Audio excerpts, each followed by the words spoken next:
All right, let's get over to Peyton. It is 5:16, Leslie, on your Monday. We've got some good news for you if you're looking for some of the rain, which I think we all are at this point. We do have decent chances today, and we're already tracking some rain for you early this morning. Take a look at live radar anywhere from eastern St. Bernard and west of the metro towards the River and Bayou Parish is seeing some good rain this morning. We are unfortunately not really going to see much here in the city this morning, but that could change by this afternoon. So there's that big storm sitting over parts of eastern St. Bernard, outside of Shell Beach and Hopedale, now into the Biloxi marshes, seeing quite a bit of lightning in this as well. Off towards the west, we had some good rain over here in parts of Lafourche and Terrebonne. Some spots picking up a couple of inches overnight. Things are starting to wind down, but still getting some rainfall, at least heavier rainfall out in Ascension and Assumption Parish.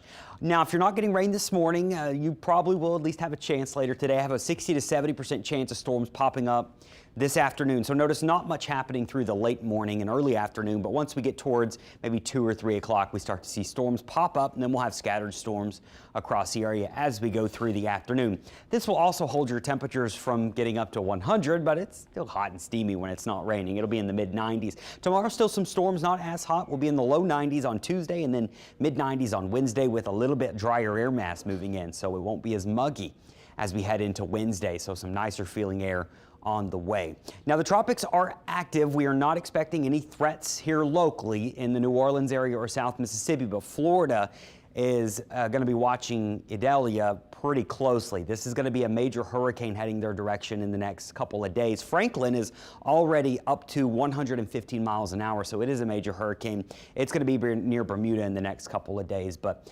tropical storm Idalia is expected to grow and get stronger as we get into the next 48 hours or so. It's currently sitting just towards the east of Cancun and the west of the western tip of Cuba. It's going to move to the north here, and that's when it's really going to start to strengthen.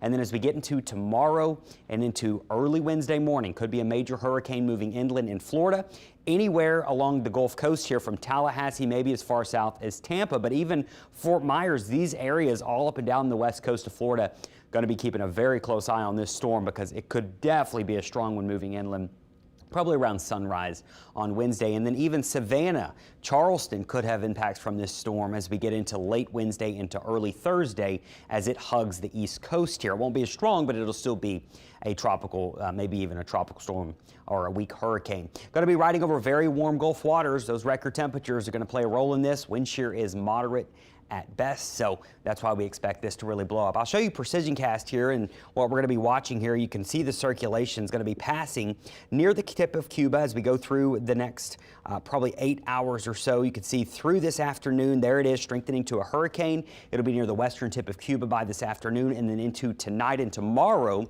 there it is sitting off the coast of Florida, continuing to strengthen, taking it up towards maybe the Big Bend area by Wednesday morning. But once again, there is still quite a bit of uncertainty on exactly where the turn happens. Where does it move inland? Is it closer to Tampa, or is it further towards the north, closer to Tallahassee? We shall see, but all those areas are preparing for that major storm. So our 7-day forecast, no big issues for us with that storm. It's going to be, it'll create a breeze on Wednesday for us out of the north. That'll just help pull in some drier air, so it'll be a little less humid.